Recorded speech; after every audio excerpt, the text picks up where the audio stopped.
welcome back, guys, to JK Real Estate Talk. I'm Jaeger, real estate agent with EXP. And I'm Kendall, the lender with Home Trust Financial.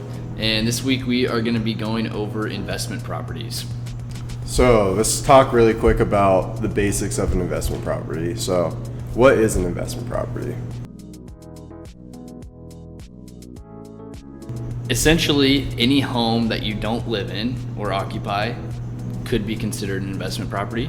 But some of the more common ones would be like a home with an ADU, which is an accessory dwelling unit. So that could be attached to the house, or maybe not, but basically just a separate living area. Okay.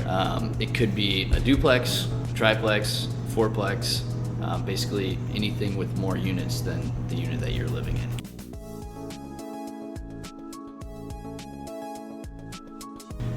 So there's a lot of misconceptions about getting into investment properties and how that works. So Kendall, how does somebody make the numbers work? Yeah, so first and foremost, getting investment properties is probably one of the most secure ways to grow overall wealth.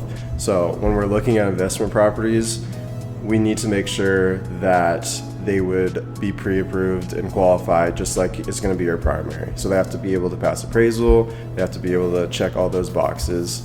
If you're not going to be living in it, it is a 20% down payment, which is a lot for some people. The main misconception is that you have to have $100,000 laying around to be able to make that down payment of 20%, but there is a way around it.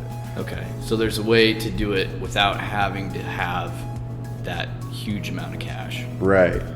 And this is the way that I would say benefits the majority of people is you buy a home as your primary and you live in it for a year, and then you go and buy another home and your old primary then becomes your investment property. And if you have a signed lease before you close on your next primary house, you can use 75% of the rental income from your old primary to qualify you for your new primary. Okay. So it's a huge benefit also. And so I think that is a huge benefit because that counts as your qualifying income. Mm-hmm. So that helps you qualify for the next property. Right. But I think some people might say, well, just a year ago, I spent the money I had on my down payment. So how could they get more money using that property they already have? Right. So over that year, most likely you've created some equity in your home. So you could go and take out a HELOC, a second mortgage on your current primary house, and use that HELOC money for the down payment, which is not going to be 20% anymore because it's going to be your primary. It's going to be 3% or 3.5% if we go FHA. Okay. And another big thing to note is that you can only have one FHA loan at a time.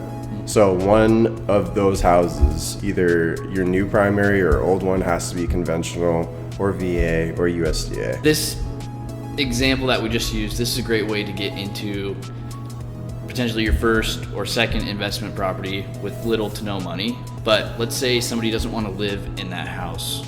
Every home they buy, they don't want to live there for a year before they can move up. Right. Which is probably in most cases, people don't want to lift up their family every single year. Right. So in that case, you have one or two homes that you can pull equity out of to make that now 20% down payment. Okay. So the more houses, the more equity you have, the more investment properties you can invest in. And this is how people grow wealth through real estate. Is having multiple investment properties that they're not only getting rental income from, but also being able to access that equity in those homes to make future purchases. Right. And would you say it seems like that's pretty scalable? Once you get to a certain point and you have enough properties that you can pull money out against, really you can just keep scaling. Right. And it leads into other avenues of investments too. You can pull equity out and start your own business or whatever piques your interest. Right. Lots of possibilities. Right. You got to look at each house as its own pot of money that is growing year by year. And also, not to mention, rental income always goes up. So your mortgage is going to stay the same besides property taxes that go up every once in a while. But your rent, you can keep charging more and more rent as the rent in that area goes up. as the area improves. Right, and that's, besides your mortgage payment, that difference is basically just money in your pocket. Exactly.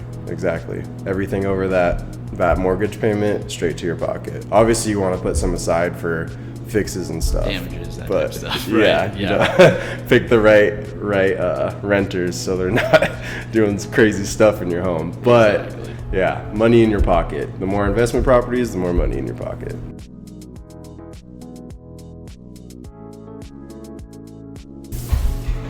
Okay, so this might seem like kind of a daunting task. Me personally, I like real life examples. So Kendall here is actually going through the process with his investment property. So what's going on? Tell us a little bit about it. Yeah, so we bought our house in Blaine in 2018, and we are looking to move to Ferndale. A little bit of a bigger area, more yard, so benefits the family. Yep. So what we're doing is we're gonna get a signed lease before we close, and on our Blaine house, so we can use 75% of the rental income from the Blaine house to help qualify us for the house in Ferndale. And then the house in Ferndale has an ADU that we're also going to be renting out. So we get a signed lease for the ADU, and then we can use 75% of that. So we're just adding on to our income to help qualify us for this bigger primary house. And then we're going to be continuing to get rental income from the ADU and the current primary house in Blaine. So keep adding on to, and then we'll have two investment properties. So the Right. one in Blaine and our ADU. So you'll be moving into a new house. You're gonna get income from your property in Blaine, and income from your new house. Right. While continuing to own the Blaine house and growing equity. And then the plan is to be able to draw from our equity in our Blaine house and potentially our equity in Ferndale house, and then buy the next investment property. And maybe put 20% down. Right. At that point, if we love Ferndale and we don't want to leave, then we'll put 20% down.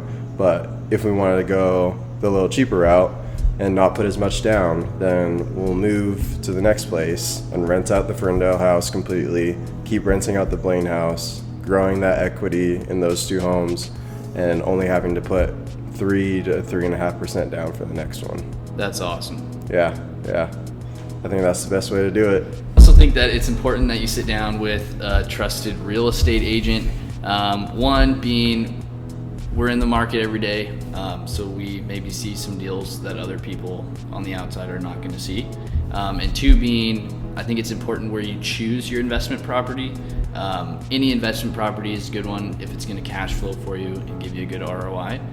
But I think choosing an area maybe that's growing or an area with a larger population, that type of thing could definitely help you out. So Right. You want to be close to a school. There's a lot of different things to look at that real estate agents will be able to help you navigate. yeah. All right. Thanks for tuning in, guys. That's our little brief chat on investment properties. Hopefully you were able to pull some value from this video. Obviously, if you have any questions, leave them down below or reach out, and we'll see you next week.